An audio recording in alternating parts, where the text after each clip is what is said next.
नमस्कार, मैं शेष कुमार आपका ऑनलाइन वीडियो लेक्चर क्लास में स्वागत करता हूं।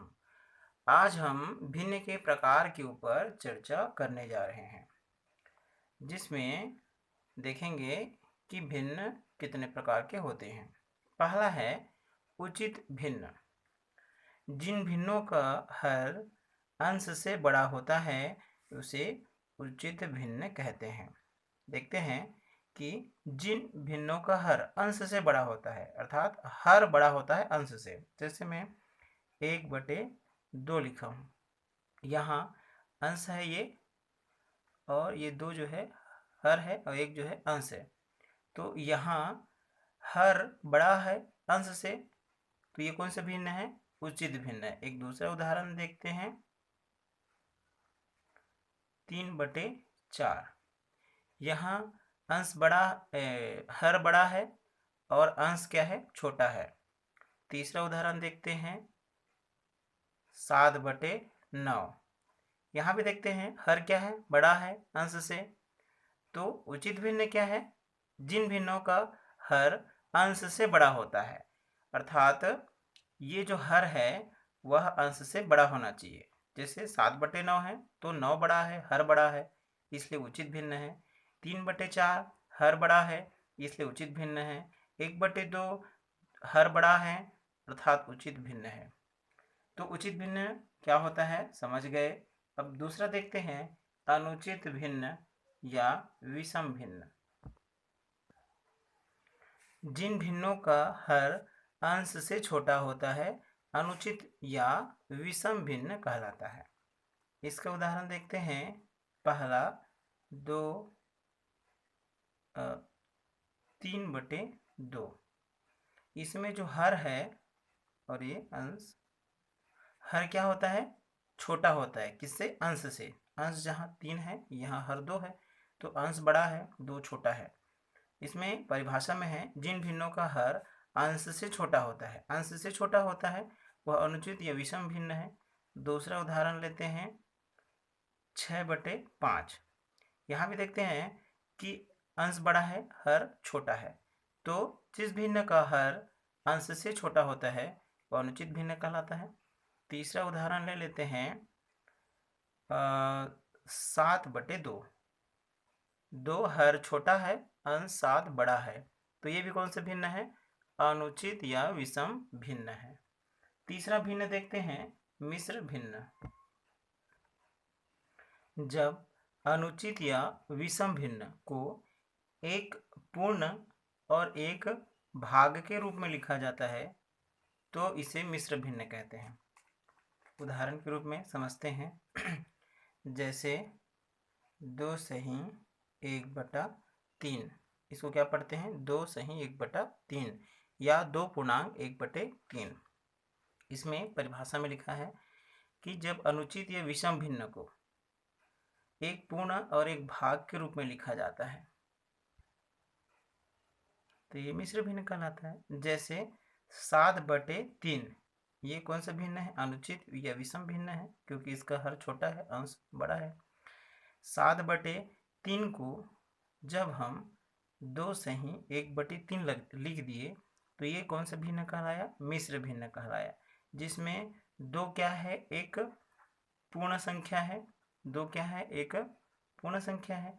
और 1/3 क्या है? एक भाग संख्या है, मतलब एक संख्या किसी भी संख्या का भाग है। तो एक पूर्ण संख्या होना चाहिए और एक क्या होना चाहिए? भाग होना चाहिए। तो एक पूर्ण और एक भाग के रूप में जो लिखते हैं वही क्या कहलाता है? मिश्र भिन्न कहलाता है। लेकिन ये जो मिश्र भिन्न किससे बनते हैं, कहाँ से बनते हैं? अनुचित या विषम भिन्न से। अनुचित या विषम भिन्न जिसका हर छोटा और अंश बड़ा होता है, यह अनुचित या विषम भिन्न कहलाता है। इसी अनुचित या विषम भिन्न से ही मिश्र भिन्न बनता है। मिश्र भिन्न में एक पूर्ण संख्या लिखा जाता है और दूसरा जो लिखा जाता है वह उसका भाग होता है। जैसे दूसरा उदाहरण, 3/1/4। तीसरा उदाहरण, 8/1/5। चौथा उदाहरण, 6/7/2। ऐसे जो भिन्न लिखा रहता है उस भिन्न को मिश्र भिन्न के नाम से जानते हैं। और चौथा है तुल्य या समतुल्य भिन्न। जो भिन्न समान मात्रा को प्रदर्शित करता है उसे तुल्य भिन्न कहते हैं। तुल्य अर्थात होता है बराबर, समतुल्य अर्थात समान या समान तुलना, अर्थात जो भिन्न समान मात्रा को प्रदर्शित करता है। जैसे एक उदाहरण से समझते हैं, ये 1/2 लिखा है, तो 1/2 का तुल्य भिन्न 2/4 हो जाएगा, 3/6 हो जाएगा, 4/8 हो जाएगा, 5/10 हो जाएगा। तो 1/2 का तुल्य भिन्न क्या क्या हुआ? 2/4, 3/6, 4/8, 5/10। दूसरा उदाहरण, 3/4 का अगर हम तुल्य भिन्न निकालना चाहते हैं तो 6/8 प्राप्त हो जाएगा, 9/12 हो जाएगा, 12/16 हो जाएगा। इस प्रकार से ये 1/2 का ये तुल्य भिन्न है, 3/4 का ये तुल्य भिन्न है। लेकिन यहाँ हम ये समझते हैं, जानने की कोशिश करते हैं कि तुल्य भिन्न कैसे निकालते हैं। जैसे 1/2 का तुल्य भिन्न निकालते हैं, तो तुल्य भिन्न निकालने के लिए कुछ नियम हैं। इसमें 1/2 का तुल्य भिन्न निकाल रहे हैं तो इसमें हर और अंश में समान संख्या का गुणा या भाग कर देते हैं, तो ऐसी स्थिति में तुल्य भिन्न निकल जाता है। जैसे 1/2 में अंश व हर में समान संख्या का गुणा कर देते हैं। जैसे 1/2 है तो एक अंश है तो इसमें 2 का गुणा कर दिए, हर 2 है इसमें भी 2 का गुणा कर दिए, अर्थात इसमें भी 2 अंश में और हर में भी 2 का गुणा, तो 2 दूनी 4, माफ कीजिएगा 2 एकम 2 और 2 दूनी 4। तो 1/2 का तुल्य भिन्न क्या निकल गया? 2/4 निकल गया।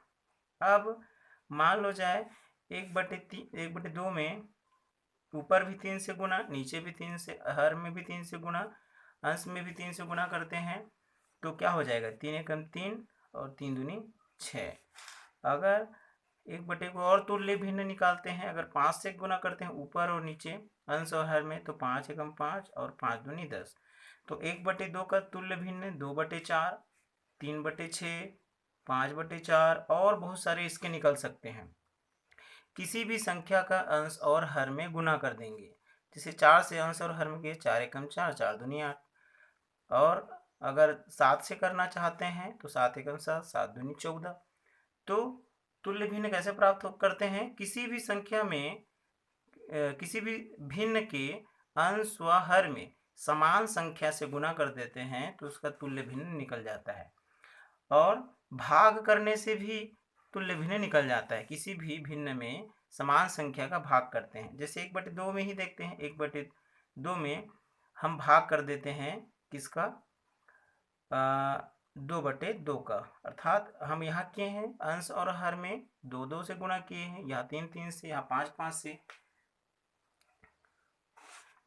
यहाँ 7-7 से गुणा किए हैं, समान संख्या से गुणा किए हैं अंश और हर में। अब यहाँ क्या कर रहे हैं?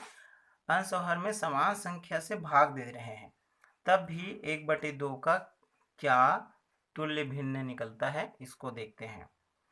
जैसे 1/2 है, इसको भाग है यहाँ पे, तो भाग ये चिन्ह हो जाता है, गुणा में बदल जाता है, और अंश का हर में और हर का अंश में चला जाता है। तो ये क्या हो जाएगा?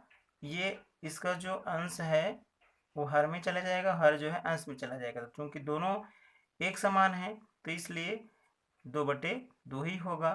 तो इसको गुणा करने से 2 एकम 2 और 2 दूनी 4। तो 1/2 का तुल्य भिन्न क्या प्राप्त हुआ? 2/4 प्राप्त हुआ। इसी प्रकार से हम 1/2 भागित 3/3 करते हैं। समान से भाग कर रहे हैं, समान भिन्न से, तो ये क्या हो जाएगा? 1/2 का तुल्य भिन्न 1/2 भाग की जगह गुना हो जाएगा और अंश का हर और हर का अंश में आ जाएगा। तो ये क्या हो जाएगा? 3/3, अर्थात 3 एकम 3 और 3 दूनी 6, तो 1/2 का तुल्य भिन्न और क्या प्राप्त हो गया, 3/6। तो इस प्रकार से किसी भी भिन्न में समान संख्या से गुणा हर और अंश में या समान संख्या से भाग हर और अंश में कर देने से तुल्य भिन्न प्राप्त होता है। इस प्रकार से हमने 4 भिन्न के बारे में पढ़ा है। ये होमवर्क है जिसमें तुल्य भिन्न निकाल के दिखाना है तीनों का। इस प्रकार से हमारा आज का भिन्न के प्रकार के ऊपर जो चर्चा था यही समाप्त होता है। नमस्कार।